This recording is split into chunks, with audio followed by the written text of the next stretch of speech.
What's up everyone? Welcome back to my YouTube channel. That is its vlog. So for tonight's video, gagawa tayo ng dinner.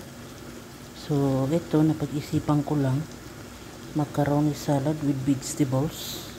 So ito yung process. Naglagay ako ng hot water sa ating kaldero. Nilagyan ko siya ng mantika at asin. Usual, alam nyo na kung paano pakuluhin o lutuin ang ating pasta o ang ating macaroni. So iyan ang disenyo ng aking macaroni, guys. Ayan.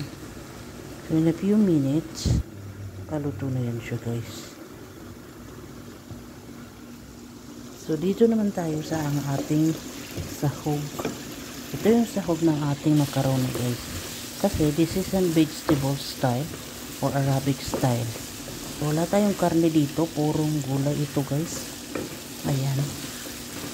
So, gumamit lang ako dito ng baby kalabasa, carrots, at ano pa ba yung nilagay ko dyan? Dahil yun lang. Dalawang klase lang nilagay ko na gulay dyan. Then, hahaluan ko siya ng repolyo, guys. Yung repolyo, last na yun. Kasi half cook natin siya. Then, ayan. Naglagay ako ng tomato paste, sibuyas, at konting bawang para pampalasa or parang amoy ng kanyang aroma. So ayan. So naglagay rin ako ng magic cubes at some spices. So ayan lang natin siyang maluto ganyan. Mag-add ako ng little bit water, hot water, guys. Ayan. Ayan. Para sa kanyang support system na maluto yung gulay. Ayan. So ito po is Arabic way or gawa-gawa ko lang. O diba?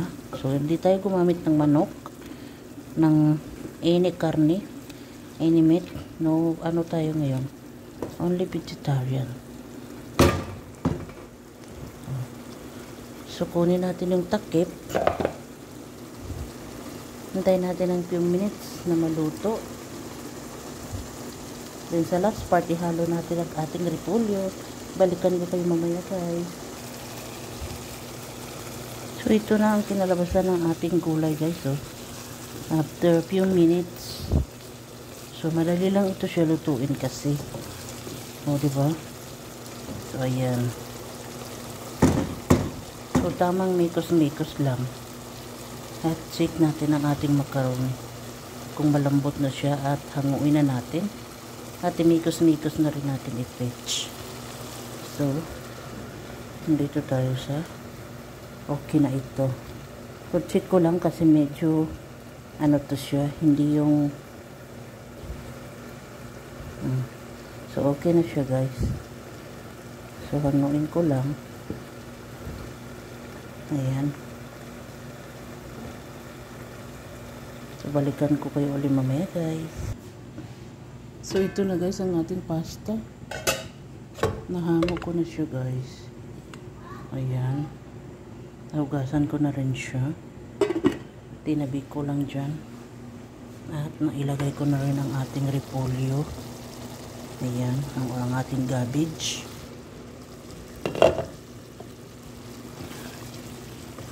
So, hintayin ko lang ng maybe 5 minutes maximum. Or 3 minutes. Then, boom, luto na siya. So, mag-add lang ako ng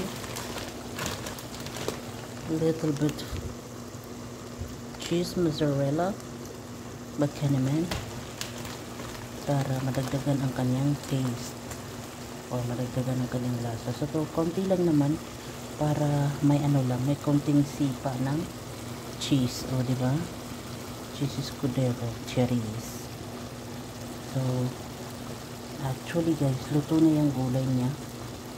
Ang ating carrots at ang ating kalabasa. So, yan o. So, very easy lang gumawa ng spaghetti Arabic style or vegetarian. Pag vegetarian ka, pwede mo ito siyang gawin. Or macaroni. O, diba? So, ito yung mga ginagawa ko. Kasi, puro na lang karne, manok. something. So, gawa rin tayo ng paraan, di ba?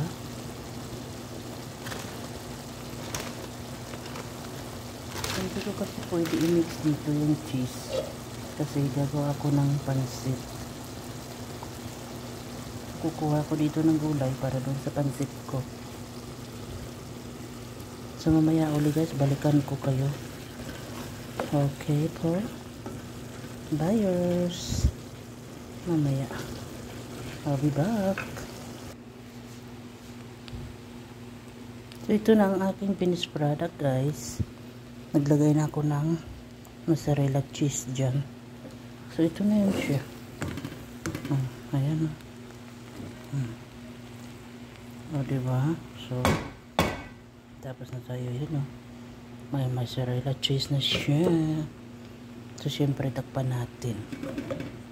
So, that's it our video for tonight. Isa sa mga dinner ko. So, bye everyone. Don't forget to like, subscribe to my YouTube channel, Lotus X Vlog. Bye.